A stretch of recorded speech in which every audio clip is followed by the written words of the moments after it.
If the man who signed your aircraft's safety release is not respected, then this airplane is not leaving the ground today. The captain's calm voice echoed across the private terminal, and suddenly every conversation stopped. Ground crew members froze beside fuel trucks. Flight attendants exchanged uncertain glances.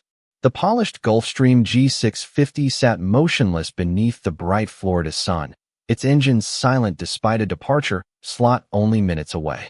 Standing a few yards away, Charlotte Bennett, billionaire chief executive officer of Bennett Aerospace, lowered her sunglasses in disbelief. "Excuse me," she asked sharply. The captain did not raise his voice. "My crew and I will not taxi until this matter is resolved." Around them, the afternoon heat shimmered above the concrete apron, while distant commercial airliners climbed steadily into the blue sky. Yet the one aircraft everyone expected to leave first remained perfectly still. Near the maintenance hangar doors, Mason Carter quietly placed a worn leather toolbox into the back of his aging pickup truck.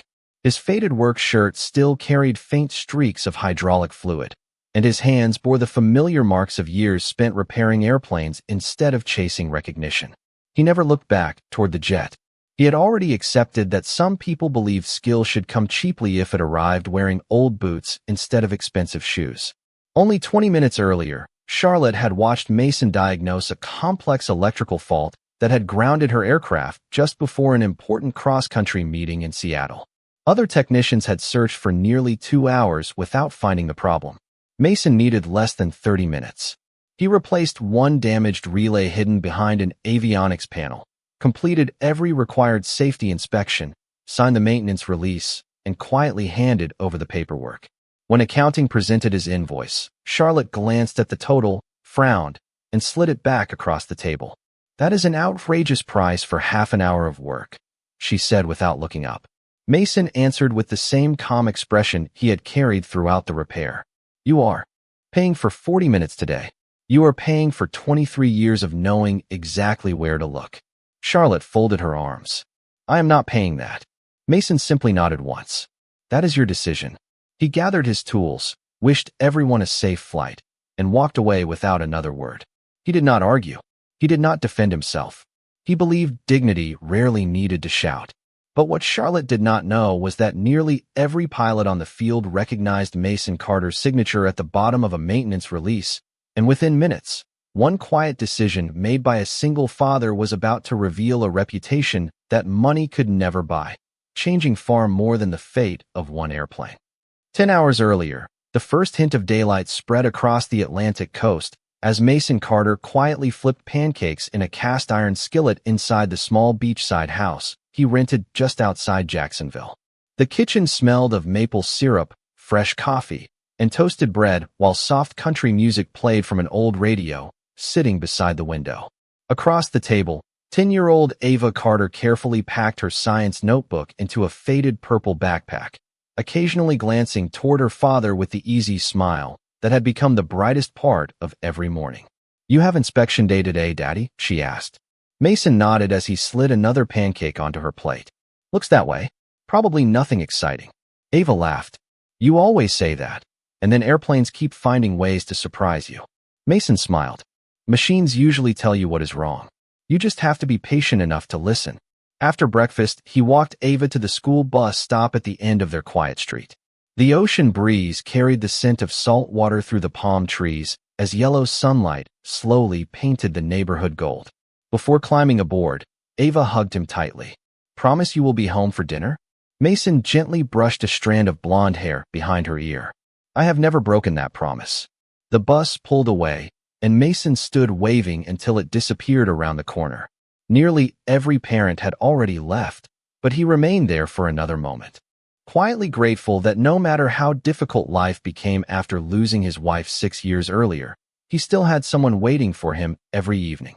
40 minutes later, he parked his aging pickup outside Coastal Executive Aviation, a respected maintenance facility serving private aircraft from across the Southeast.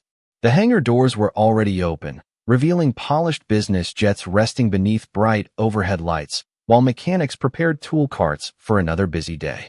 Mason greeted everyone by name, accepted a cup of coffee from an apprentice technician, and immediately helped a younger mechanic solve a wiring issue without making him feel embarrassed for asking questions.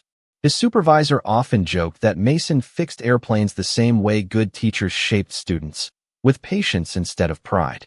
Most customers saw only another experienced maintenance technician wearing a worn blue work shirt. Very few knew he had once trained engineers for one of the country's largest aircraft manufacturers before choosing a quieter career that allowed him to raise Ava himself. Mason never mentioned those years unless someone genuinely needed the knowledge. Shortly after 9 o'clock, the calm rhythm of the morning changed as a white Gulfstream G650 rolled unexpectedly onto the service ramp surrounded by company vehicles and airport security. One of the dispatch coordinators hurried toward Mason, breathing faster than usual. "We have a priority request," she said. "The owner insists the airplane has to be flying again before noon." Mason calmly set down his coffee, picked up his toolbox, and had no idea that the next few hours would quietly change the course of his life. Charlotte Bennett had spent 15 years building one of the fastest-growing aerospace companies in America, and every minute of every day reflected the discipline that had carried her there. Her calendar was planned months in advance. Her aircraft was expected to depart on schedule. Delays were measured in lost opportunities, not inconvenience. Employees admired her intelligence, investors respected her decisions, and competitors quietly studied every move she made. Yet behind the polished confidence that appeared on magazine covers and financial television interviews stood a woman whose life had become remarkably efficient and surprisingly lonely. Relationships rarely survived her relentless schedule. Family gatherings had gradually become conference calls. Even birthdays were often celebrated somewhere above 35,000 feet. As her Gulfstream rolled toward the maintenance hangar that morning, Charlotte reviewed presentation notes on a tablet while her executive assistant, Emily Foster, scanned the day's itinerary. Seattle at 2 o'clock. Investor meeting at 4. Charity dinner tonight, Emily said. Charlotte nodded without looking up. "We cannot afford delays." A few moments later, the chief pilot stepped into the cabin with an apologetic expression. "Ma'am, we received a warning from the avionics system during pre-flight checks. We are asking maintenance to inspect the aircraft before departure." Charlotte closed the tablet and exhaled quietly. "How long?" "We do not know yet." She stepped onto the sunlit ramp, where several technicians had already gathered beneath the aircraft's gleaming fuselage. Some inspected wiring diagrams while others discussed possible causes, but no one appeared confident enough to authorize a release. Frustration slowly crept into Charlotte's voice. "There has to be someone here who can solve this." The maintenance supervisor answered honestly. "We have someone." He turned toward the hangar just as Mason Carter walked across the concrete, carrying nothing more than his well-used toolbox and a clipboard. His faded work boots contrasted sharply with the polished shoes surrounding Charlotte's executive team. Emily quietly leaned closer and whispered, "That is the technician?" Charlotte studied him for a brief moment before replying. "If he can fix the airplane, appearances do not matter." Mason greeted everyone with a polite nod before asking the captain to describe the warning exactly as it had appeared. He listened carefully without interrupting, reviewed the maintenance history, and then climbed into the aircraft with calm confidence. Charlotte watched from a distance, expecting constant updates or dramatic explanations. Instead, the hangar settled into quiet concentration. Mason worked without unnecessary conversation, never rushing and never pretending to perform for an audience. Nearly 30 minutes passed before he finally stepped back onto the ramp, closed the access panel, and handed the captain a completed inspection report. "The fault has been corrected," he said simply. "I completed a full operational test. Everything is functioning normally." The captain smiled with visible relief, but as Charlotte accepted the invoice that followed, one number immediately caught her attention, and the calm morning was about to take an unexpected turn. Charlotte studied the invoice for several long seconds before sliding it back across the portable desk without signing it. The amount itself was not extraordinary for emergency aviation maintenance, but the line describing less than 1 hour of labor caught her attention immediately. She looked from the paperwork to Mason, then back again. "You expect this for 40 minutes of work?" she asked evenly. Mason remained calm. "No, ma'am. I expect payment for solving the problem safely." Emily folded her arms beside Charlotte. That is a very expensive relay and a very expensive labor charge. Mason nodded. Both are listed according to industry standards. Charlotte glanced toward the aircraft, now sitting quietly on the ramp as if nothing had ever been wrong. From what I saw, you replaced one component and signed a form. Mason answered with the same steady voice. From what I saw, the aircraft had an electrical fault that prevented a safe departure. Those are two very different ways of describing the same job. Several mechanics nearby exchanged quiet looks, but continued working without interruption. They had seen Mason handle difficult conversations before. He never raised his voice. He never became defensive. Charlotte placed the invoice on the table once more. I have spent years negotiating contracts worth hundreds of millions of dollars. I know when someone is trying to take advantage of a deadline. Mason gently closed his toolbox before looking directly at her. I never charge for pressure. I charge for responsibility. The words were spoken so quietly that no one could mistake them for an argument. Charlotte remained unconvinced. I cannot approve this payment. Mason accepted the unsigned paperwork without changing his expression. That is your decision. For a brief moment, the busy service ramp seemed strangely still. The afternoon breeze moved lightly across the tarmac, while a business jet lifted into the clear Florida sky beyond the runway. Mason tucked the invoice into a folder, handed the completed maintenance release to the chief pilot, and offered a respectful nod. Your aircraft has passed every required inspection. I wish you a safe flight. Then he turned toward the hangar. He neither demanded payment nor threatened legal action. He simply walked away with the same quiet dignity he had carried into every workday for more than 2 decades. Charlotte watched him leave, surprised by his complete lack of protest. She had expected negotiation, frustration, or at least disappointment. Instead, the maintenance technician disappeared behind the hangar doors without once looking back. Interesting strategy, Emily remarked. Charlotte gave a slight shrug. If he believes the invoice is justified, he can contact accounting later. Neither woman noticed the captain quietly reviewing the maintenance release in his hands. His eyes stopped at the signature near the bottom of the page. A faint expression of recognition crossed his face before he looked toward the other pilots standing near the aircraft. Without saying another word, he folded the document carefully and began walking toward them, carrying information that would change everything within the next few minutes. The captain gathered the flight crew near the base of the aircraft's boarding stairs, holding the maintenance release with unusual care. First Officer Ryan Mitchell glanced at the paperwork before asking, "Everything good to go?" The captain remained silent for a moment, his eyes resting on the signature printed beneath the final inspection. "Do you know who completed this repair?" he asked. Ryan shook his head. "The mechanic from the hangar." The captain slowly turned the document so everyone could read the name. Not just any mechanic. Mason Carter. The small group immediately grew quiet. Another pilot from a neighboring charter company stepped closer after recognizing the conversation. "Did you say Mason Carter?" The captain nodded. The same Mason Carter who helped rewrite emergency maintenance procedures after the electrical failures in Denver. The same instructor who trained half the senior maintenance inspectors in this region. Ryan looked back toward the hangar with genuine surprise. "I thought he retired from corporate aviation years ago." "He walked away," the captain answered softly. "After his wife passed away, he chose a quieter life to raise his daughter." The crew exchanged respectful glances. In aviation, reputations were not built through advertising or impressive titles. They were earned through years of making the right decisions when lives depended on them. Mason's name carried that kind of respect. At that moment, Charlotte and Emily approached the aircraft, expecting boarding to begin. "Captain," Charlotte said confidently, "we have already lost enough time. Please prepare for departure."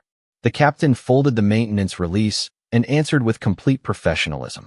"I am afraid we cannot do that yet." Charlotte frowned. "The repair is complete." "Yes, ma'am." "The aircraft has been signed off." "Yes, ma'am." "Then why are we still standing here?" The captain looked directly at her before speaking carefully. "Because the engineer who accepted legal and professional responsibility for this aircraft left after his work was publicly rejected and his invoice was refused without discussion." Charlotte crossed her arms. "That is a business disagreement, not an aviation issue." The captain gently shook his head. "Respect for certified maintenance professionals is an aviation issue.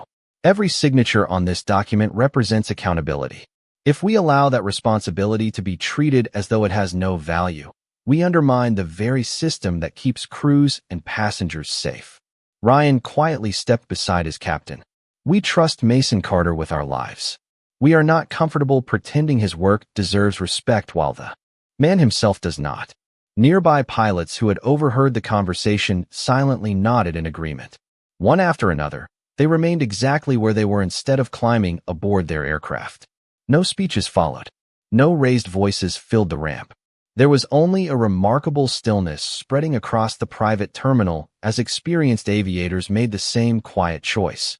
And for the first time that afternoon, Charlotte Bennett realized she had encountered something far stronger than authority, the unshakable respect earned by a man whose character had become legendary long before she had ever learned his name. Charlotte had negotiated billion-dollar acquisitions, settled international disputes, and persuaded skeptical investors to trust impossible ideas. Yet nothing in her experience had prepared her for a runway where every pilot calmly refused to move. There were no angry voices, no dramatic confrontations, just quiet professionals standing beside silent aircraft, their decisions guided by principles that had been written long before any of them earned their wings. Emily glanced nervously at her watch. If we miss the Seattle meeting, the board will have to postpone the vote. Charlotte answered without taking her eyes off the captain. There has to be another crew. The airport operations manager approached respectfully after hearing the situation. Ma'am, we contacted 2 charter operators on the field. Both declined after learning who completed the maintenance. Charlotte looked genuinely confused. Because of an unpaid invoice? The manager shook his head gently. No, ma'am. Because of the man behind the invoice. A few yards away, 2 veteran pilots quietly exchanged memories about Mason. One smiled. 10 years ago, he caught a wiring defect everyone else missed. That airplane flew safely because he refused to sign until it was fixed. The other nodded. He once spent his own weekend teaching young mechanics that shortcuts never belong in aviation. Neither man realized Charlotte could hear every word. For the first time that afternoon, she stopped thinking about labor rates and started wondering how someone wearing faded work clothes had earned this extraordinary level of trust. The airport manager continued softly. In this industry, reputation is measured one decision at a time. Mason Carter has spent decades protecting people he never met. Pilots remember that. Charlotte slowly looked toward the maintenance hangar where Mason had already returned to work. Through the open doors, she could see him helping an apprentice inspect a small business aircraft, as though nothing unusual had happened. There was no celebration, no attempt to prove a point. The delay affecting one of the most expensive private jets on the field seemed to matter less to him than patiently explaining another lesson to a younger technician. Emily lowered her voice. Should I have accounting process the payment? Charlotte remained silent. Pride urged her to stand firm. Something quieter inside her asked a different question. What if she had mistaken confidence for arrogance and humility for weakness? She watched Mason smile encouragingly as the apprentice successfully completed an inspection step on his own. The young mechanic's face lit up with pride, while Mason simply nodded and let the moment belong to someone else. It was a kind of leadership Charlotte rarely witnessed inside executive boardrooms. The captain walked over once more, his tone as respectful as before. Ma'am, this situation has never been about money. It has always been about honoring the responsibility carried by the people who keep aircraft safe. Charlotte slowly folded the unpaid invoice in her hands, and for the first time since arriving at the airport, she realized the most important decision she would make that day had nothing to do with business, schedules, or airplanes. It was whether she possessed the humility to walk across the tarmac and admit that she had judged an extraordinary man far too quickly. Mason had just finished explaining a fuel system inspection to the young apprentice when he noticed footsteps approaching across the concrete. He looked up and saw Charlotte Bennett walking toward the hangar alone. Her executive assistant remained several yards behind, allowing the moment to belong entirely to the two of them. Around the maintenance floor, conversations gradually faded as technicians quietly returned to work while pretending not to watch. Mason wiped his hands with a clean shop towel and offered the same polite smile he gave every customer. Is there something else your crew needs? Charlotte stopped a few feet away. For the first time that day, she did not sound like the confident executive who had stepped off a private jet only hours earlier. I think I need something more than my crew does. Mason waited patiently without interrupting. She looked around the hangar before speaking again. Everyone out there knows your name. Mason gave a small shrug. Aviation is a small community. Charlotte slowly shook her head. No, it is more than that. She hesitated before continuing. The captain told me you helped develop emergency maintenance procedures. The airport manager said you trained some of the best inspectors in the country. Pilots who have never even worked with you refuse to leave the ground because they trust your integrity. Mason smiled gently. I have simply been fortunate enough to work beside good people. Charlotte studied him in quiet disbelief. Why did you never mention any of that? Mason folded the shop towel and placed it beside his toolbox.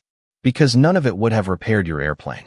The answer lingered in the air longer than either of them expected. Charlotte lowered her eyes for a moment, suddenly realizing that the man standing before her had spent an entire morning allowing his work to speak instead of his accomplishments. I judged you by your clothes, she admitted softly. I judged your invoice before I understood your responsibility. Mason answered with calm sincerity. Most people make quick decisions. We all do sometimes. She looked back at him, surprised that there was no bitterness in his voice. You are not angry. Mason smiled faintly.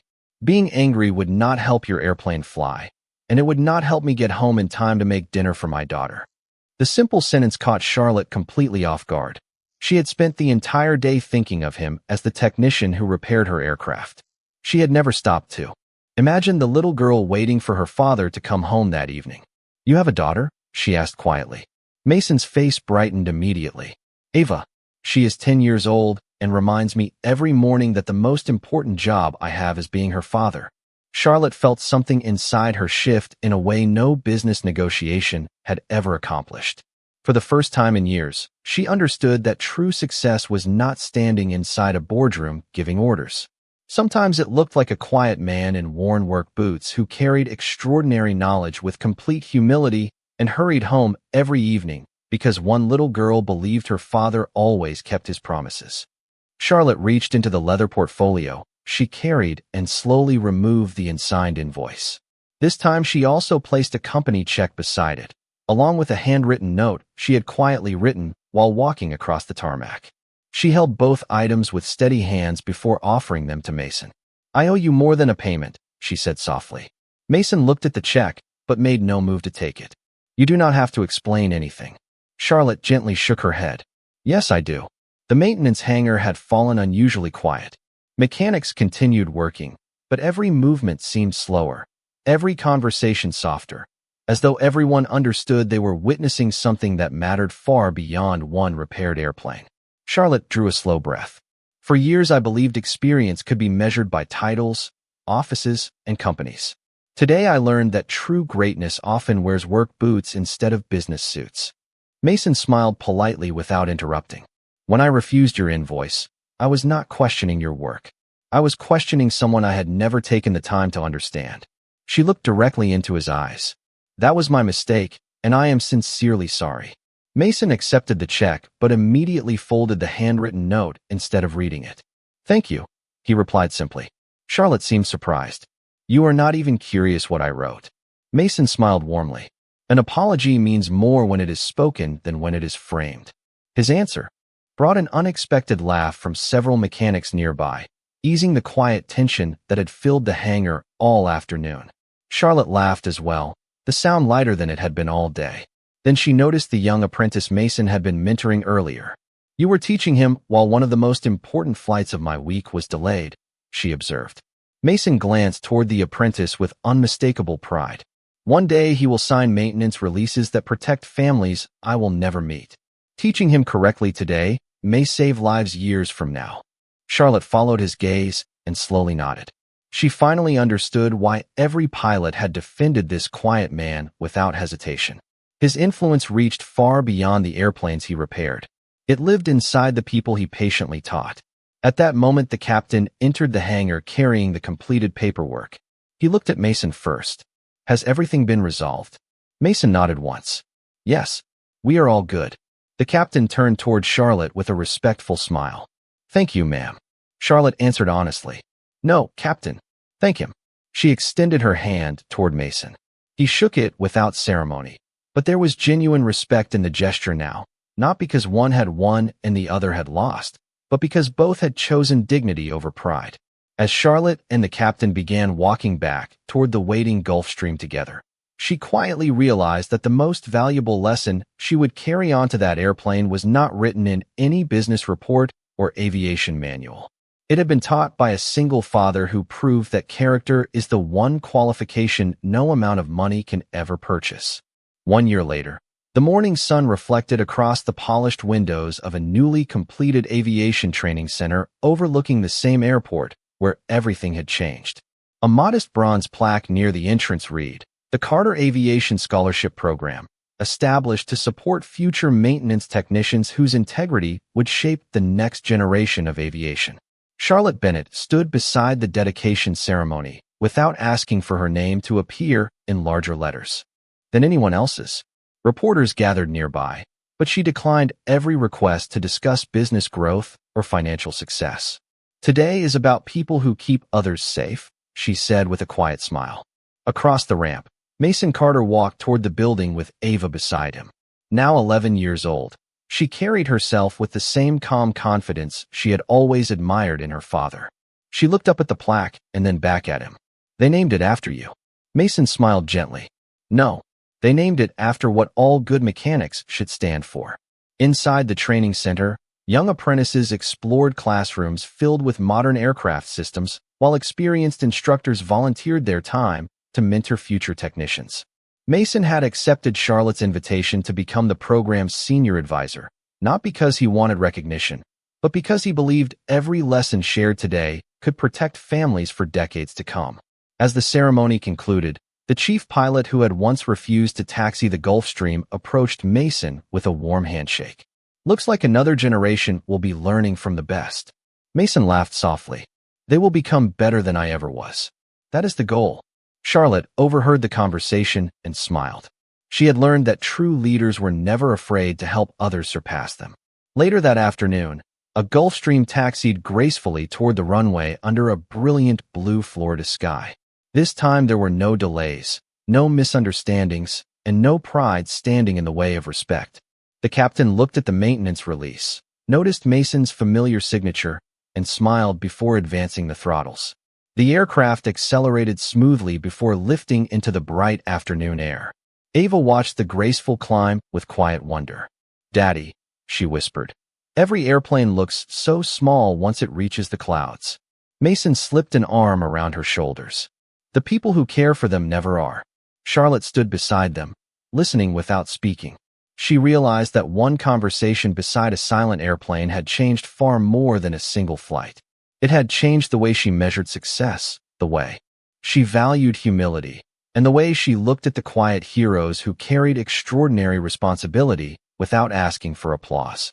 As the aircraft disappeared into the endless blue horizon, the afternoon breeze carried only the distant sound of its engines and the peaceful certainty that respect had finally taken flight. Sometimes the greatest journeys do not begin when an airplane leaves the runway. Sometimes they begin the moment one person chooses to honor another's dignity. And from that quiet choice, lives rise higher than either of them ever imagined.